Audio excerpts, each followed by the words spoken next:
After a win delay and a playoff, Cedar Rapids native Zach Johnson wins the British Open. A chase involving 2 crashes with police cars injures a truck driver in Johnson County. Day 2 of RAGBRAI was already more than 68 miles, but some people took on an extra challenge. Live in high definition from your 24-hour news source. You're watching KCRG TV9 News at 5. Wow, what a finish today at the British Open. The Zach attack was back on the old course at St. Andrews, Scotland. Zach Johnson takes home the Claret Jug and golf's oldest championship, winning today in a spectacular 3-man playoff. This marks Johnson's second major championship win, his first win, the 2007 Masters at Augusta National. TV9's Scott Sable joins us now. And Scott, if people were like me today, I don't think they were hardly breathing during this playoff. I watched it with the guys at St. Andrews today. St. Andrews and Cedar Rapids. Yeah. Man, we had a blast, and there was a lot of hooting and hollering going on. It's been 8 years since Zach won the Masters, and he was hungry to win another major and prove that was not a fluke. And he got off to a great start on the front 9 at St. Andrews, firing a 5-under 31. Great touch. And he needed to hit this long birdie putt on 18 to go to 15 under and get into a playoff.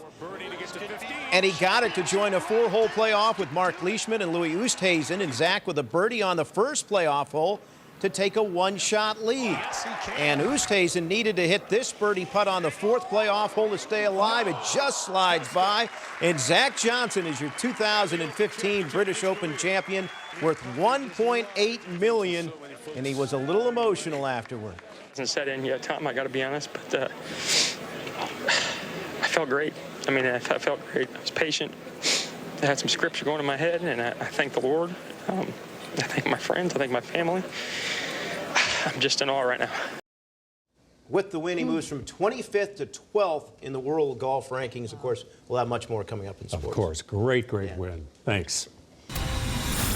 Meteorologist Joe Winters joins us now. And Joe, after a hot and humid weekend, we're winning because we're getting a little relief. No, we absolutely are. And the rest of the week, after we get rid of some of the humidity that's out there, is going to be an absolutely perfect week as we head through this mid to late part of July. Here's Pinpoint Doppler radar live right now, and isolated showers and storms kind of covering the TV9 viewing area. Some down toward Burlington, south of Henry County. Isolated activity as we head just west of Washington. One cell right now near the Amanas heading toward North Liberty. Isolated activity in a line from just near Manchester or east down through Vinton, back off just at the north of Belle Plaine. All this activity is moving down to the south and east. And I think once this final little line moves through, the isolated showers and storms come to an end, and then the drier weather starts to move in. Drier in the sense of the mugginess. It will drop down. So keep that isolated chance of a shower or storm going. But again, most areas not seeing much, as you saw. Look at the decline in temperature. By 11 p.m. tonight, we're down to 65 degrees,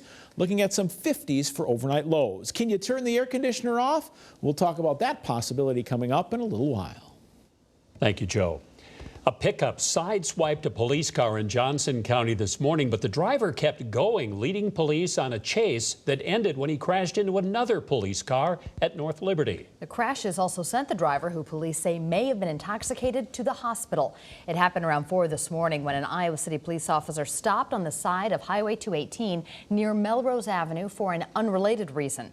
That's when a vehicle sideswiped the patrol car. The driver then took off, starting a chase that ended when the vehicle went over stop sticks and hit a North Liberty police car. KCRG TV9's Iowa City Bureau Chief Mark Carlson joins us now from the police department. And Mark, they say they're lucky that no one was killed here. Yes, Beth, it was a pretty quick police chase that ended with some pretty bad damage to a North Liberty squad car. Now, let's get right to some photos of that car. Now, North Liberty police heard the chase was coming their way. That's when an officer went to deploy stop sticks around the North Liberty exit on I-380. At that point, Iowa City police had stopped pursuing the fleeing truck because of the increasing danger. That's when the driver went plowing into the North Liberty police car. No officers or civilians were injured, but the driver did go to the hospital. Iowa City police say all law enforcement officers involved are very lucky. There is some property damage to the patrol vehicles, more of the North Liberty Police Department's patrol vehicle, but Again, it's strictly property damage at this point, and as well as the suspect's vehicle too.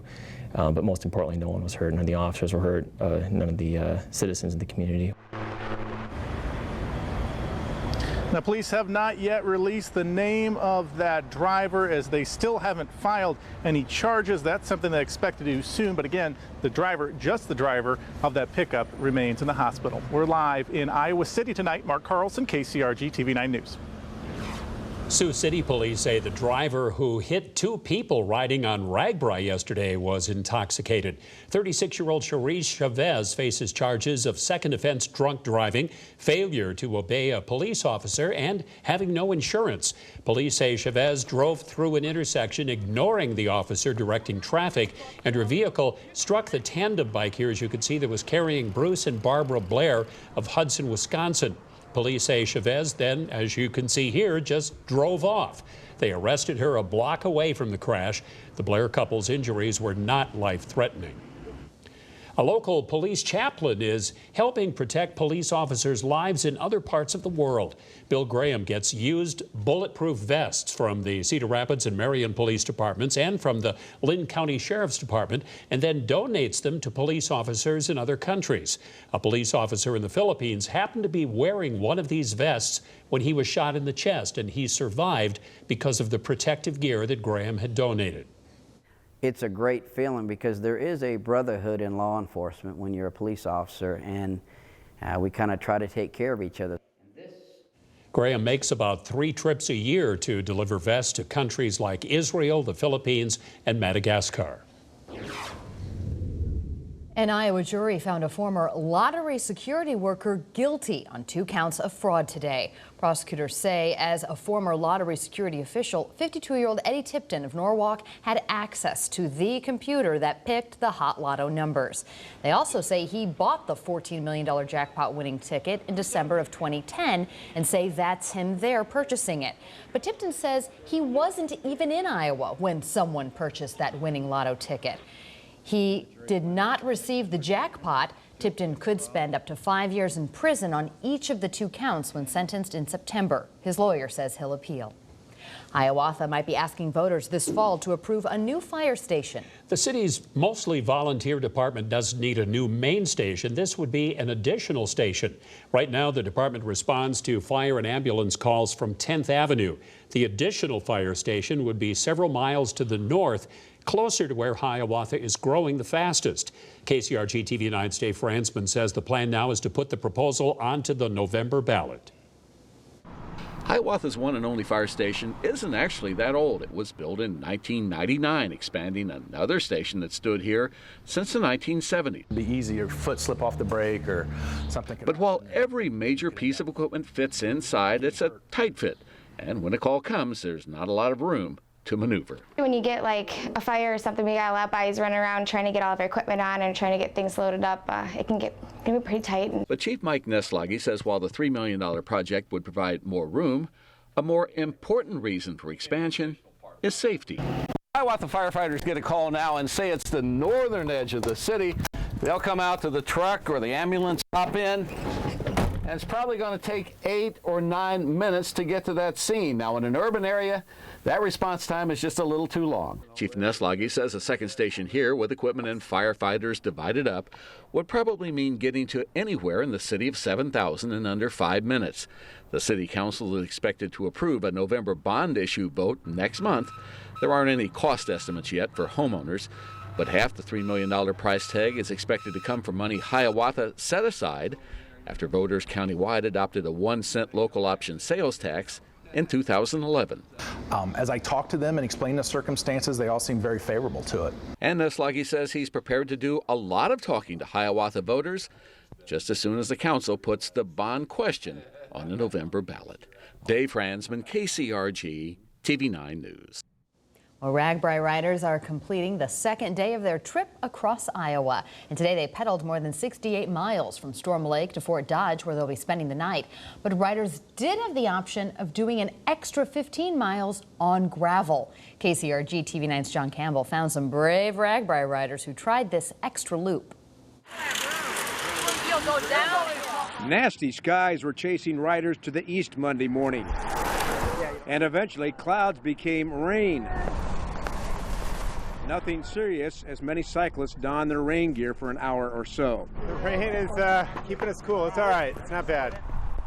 But something else potentially nasty was looming, an optional 15-mile loop on gravel.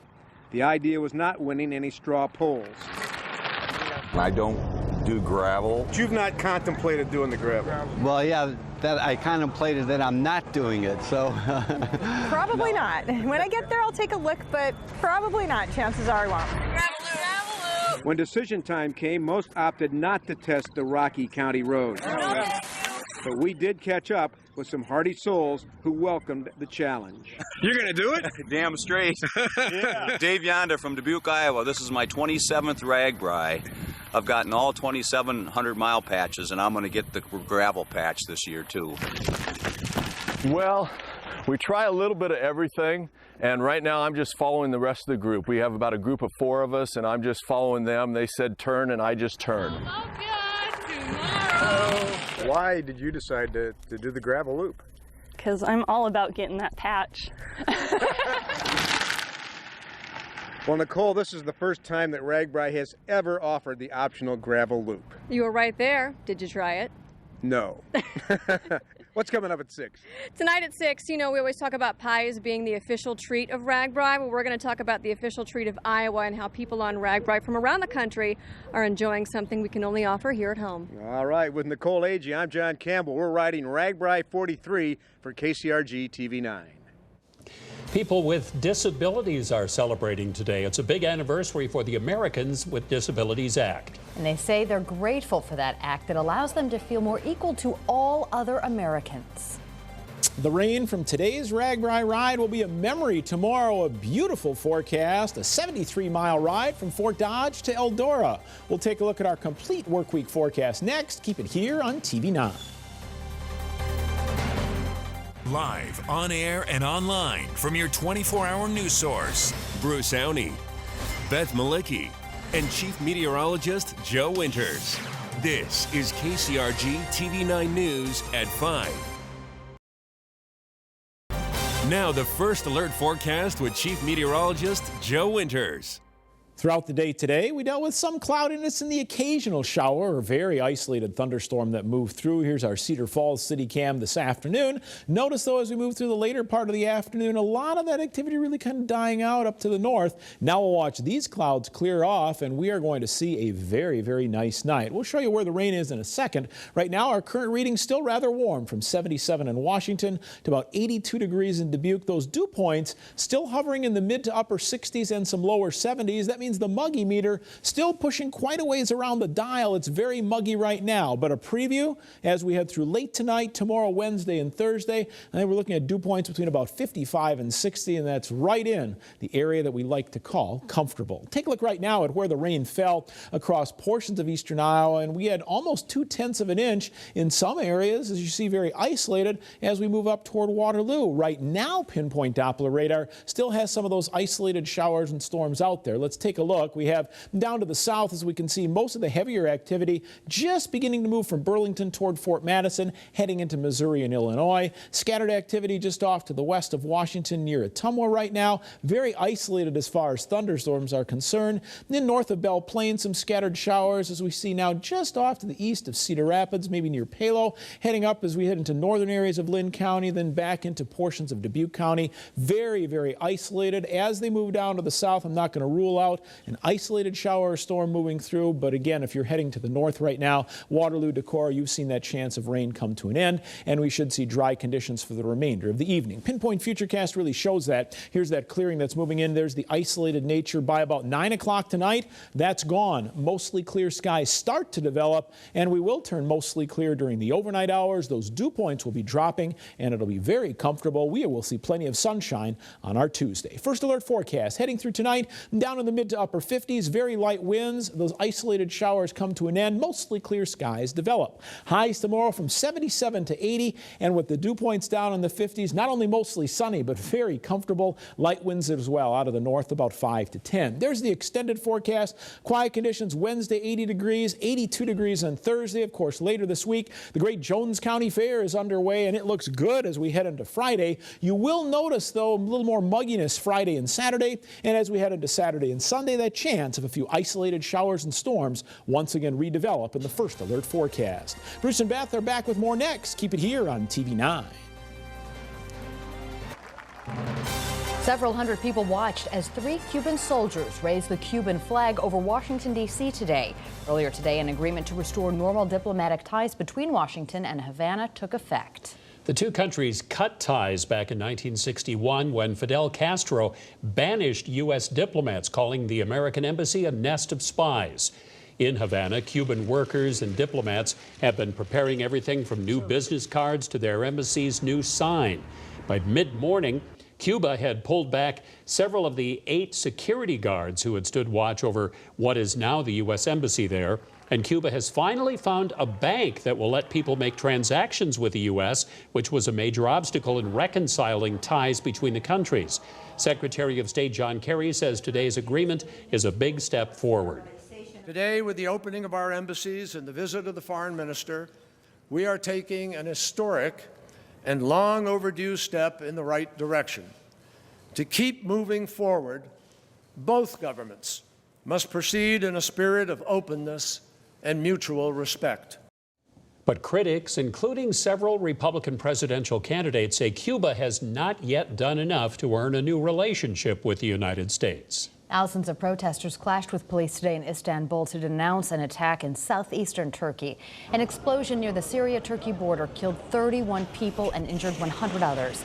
The attack took place at a cultural center where the political group, the Federation of Social Youths, were holding a meeting.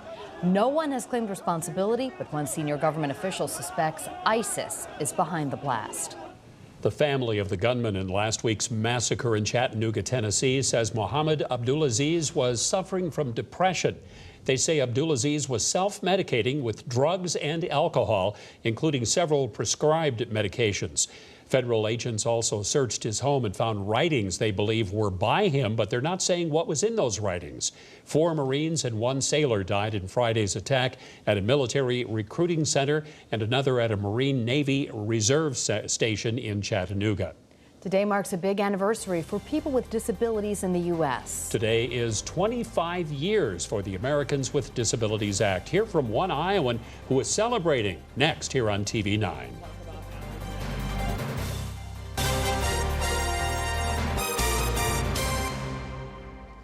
Today, people with disabilities and their advocates celebrated the 25th anniversary of the Americans with Disabilities Act. A law is designed to ensure people with disabilities have the same access and opportunities as those without disabilities. And supporters say so far it's working.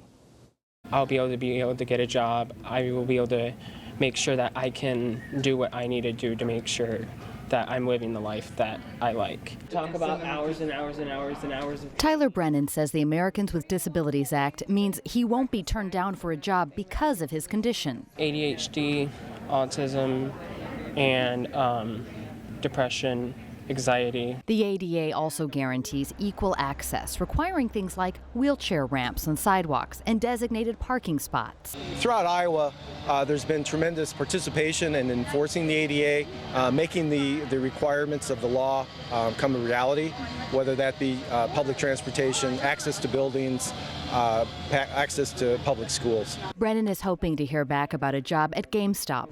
Along with a job, he hopes to get into a group home and gain even more independence. Just because we're a little bit different doesn't mean that we can't do what everybody else can.